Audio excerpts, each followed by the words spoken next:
In imamo teden naokoli, večinoma dolgočasno dogajanje na kriptotrgu. Ali pač. Namreč tudi v takem dogajanju se da opaziti kakšne malenkosti, ki nam dajejo napotke za naprej. Lep pozdrav, z vami sem Explicit in ja, ne biti jezni, Ethereum je preskočil vrsto. To pa zato, ker sem pri njemu opazil zelo zanimivo dogajanje v gibanju cene. Ampak sej že veste, kako gre, najprej si pogledamo na splošno dogajanje na kriptotrgu, nato pa kovanec tedna. Veliko dela nas čaka, zato predlagam, da se kar potopimo v grafe. Pred sabo imamo Bitcoin dnevni graf. Kot vidimo, zadnje dneve imamo kar precej dolgočasno gibanje cene. Ampak smo pa še vedno v tem našem padajočem kanalu. Kot vemo, padajoči kanali se ponavadi prebijajo navzgor. Slaba stvar edino tukaj je, da smo še vedno pod 21 in 34 tedenskim EMA.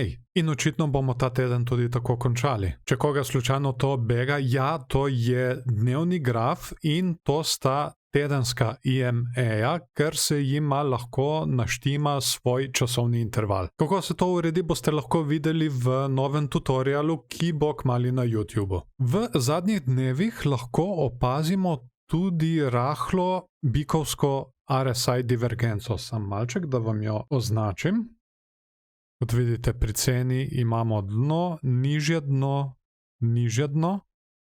Pri RSI pa imamo dno, višje dno in še višje dno. Če tale trendline podvojim in ga prestavim sem gor, lahko vidimo, kot da se formira še en padajoči kanal v našem že obstoječem večjem padajočem kanalu. Kakorkoli že, zgoraj nas čaka meja okoli 49.000, ki zna biti kar trd oreh. Ukolikor te ne prebijemo, nas potem lahko čaka ponovno testiranje spodnje meje našega kanala, ki se zdaj nahaja na okoli 42.000. To je tržna kapitalizacija altcoinov, tudi dnevni graf. Naš prejšnji padajoči klin se žal ni obdržal, se je pa formiral novi. To je sicer tudi padajoči klin, le da je narobe obrnjen, kot neke vrste razširjajoči padajoči klin, ker ima na tem koncu vse ožji del, na tem koncu pa vse širšega. Glede na to, da je padajoči klin, je ta tudi bullish, oziroma bikovski. Tukaj smo imeli tudi lep odboj in kot kaže, se nam formira tudi obrnjeni vzorec glava in rame. Se pa altcoini spet hitreje vzpenjajo od Bitcoina, kar bo potrdil tudi naš naslednji graf. To je dominanca Bitcoina na kriptotrgu, tudi dnevni graf.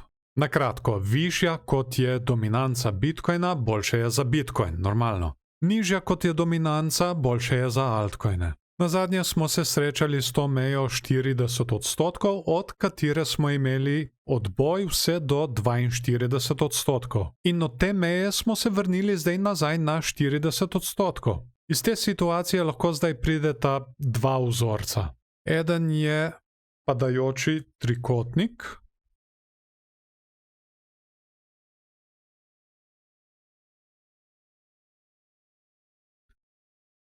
Recimo, če ga izrišem. Torej, padajoči trikotnik je bearish in tukaj lahko pričakujemo še en odboj na to od te meje in na to končno preboj. Kar bi pomenilo, da bi altcoini končno zaživeli. Ta druga opcija bi pa bila, da dobimo ven dvojno dno. To je pa bullish vzorec in to bi pomenilo, da bi Bitcoin nazaj prevzel vodstvo. Trenutno je še malček prezgodaj za reči, moramo videti, kakšen bo ta odboj, če sploh bo odboj, lahko že zdaj tukaj prebijemo dol. Ta pravi odgovor nam bo pokazal le čas. Torej, zakaj Ethereum? No, Ethereum je vodilni altcoin. In kot sem že omenjal v prejšnjih videih, se nam lahko obeta preobrat. Torej, da bodo altcoini bolj rastli kot Bitcoin. In kdo bo vodil vzpon altcoinov, če ne vodilni altcoin? Ethereum. Moji patroni so večinoma že obveščeni o tem. Če želite morda postati eden izmed njih, so linki na mojo Patreon stran spodaj v opisu in pri 5. komentarju. Za 5 evrov na mesec dobite dostop do mojih skorajda vsakodnevnih analiz, za 10 evrov na mesec pa tudi dostop do teh analiz, plus še posebne videe, kot so tutoriali in še kakšni drugi posebni videi, ki jih bom naredil, si boste lahko ogledali 2 tedna pred vsemi ostalimi na YouTubeu. In brez reklam. Torej, Ethereum. Dajmo si pogledati, kaj naklepa. Razlog, da sem za ta video izbral Ethereum, je, ker je pokazal izredno moč. Kot vidimo, tukaj se je le s sencami dotaknil svojega 21-tedenskega EMA. 34-tedenskega niti povohavni. Še bolj zanimiv mi je pa zaradi formacije v gibanju cene, ki jo je zadnje čase začel formirati. Jo morda opazite? Samo malček, da vam jo izrišem. To je padajoči kanal. Nič kaj posebnega, boste rekli, sej isto ima Bitcoin. Ampak ne, tukaj imamo še nekaj. Ta padajoči kanal je del nečesa. Če grem na primer semle in še od tukaj povlečem eno linijo, in imamo en fantastičen primerek bikovske zastave. Bikovske zastave mi ne rabi razlagati, kaj dosti, že samo ime pove, po mojem da dovolj. To tudi meni pove, da je Ethereum izredno bullish. In tudi ob naslednjem dotiku te naše zgornje meje lahko pričakujemo že preboj in nadaljno rast. Ampak kdaj pa bo prišlo do tega? Tukaj vidimo, da nam očitno ta srednja linija kar preprečuje vzpon. To tudi izgleda kot ena zelo zanimiva formacija. Dajmo si pogledati malček pobliže na 4-urnem intervalu. In imamo pred sabo Ethereum 4-urni interval. In ja, tukaj se očitno vedno bolj riše obrnjeni vzorec glava in rame. Ali inverted head and shoulders.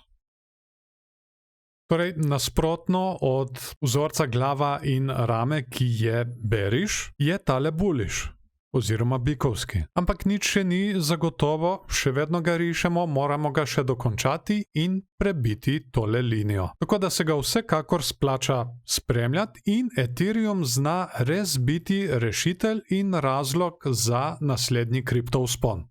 Naj se še enkrat lepo zahvalim vsem patronom za podporo temu kanalu. Če morda želite postati eden izmed njih, je povezava na mojo Patreon stran spodaj v opisu in pri 5. komentarju. Kot že omenjeno, v zameno za podporo boste pogosteje obveščeni o dogajanju na kriptotrgu in posebne videe si boste lahko ogledali brez reklam in 2 tedna pred vsemi ostalimi na YouTubeu. Hvala vam tudi, da ste si video ogledali v celoti, dajte mu všeček, če vam je bil všeč, ali pa ne všeček, če vam ni bil. Vesel bom tudi delitev z vašimi prijatelji, če mislite, da so te informacije uporabne tudi za njih. Se strinjate s to analizo, se ne strinjate, sem morda kaj spregledal, ste vi kaj dodatno opazili. Vaši komentarji me res zanimajo, zato mi jih napišite spodaj in z veseljem bom podebatiral z vami. V naslednjem videu si bomo spet malček pogledali Bitcoin. Ja, tako je, Stellar bo še malček počakal. Pogledali si bomo namreč graf, za katerega sem skoraj da prepričan, da ga ne spremljate. Naj malček namignem, lahko se zgodi, da bodo biki, ki potencirajo ceno 100.000, 200.000 v naslednjih mesecih, kar malce razočarani. V glavnem, ne bo se ga splačalo zamuditi, zato je najboljše, da se naročite na kanal in nastavite obveščanje, da vas YouTube o novem videu takoj obvesti. Jaz vam tako želim še lep dan naprej, imejte se fajn in se vidimo v naslednjem videu.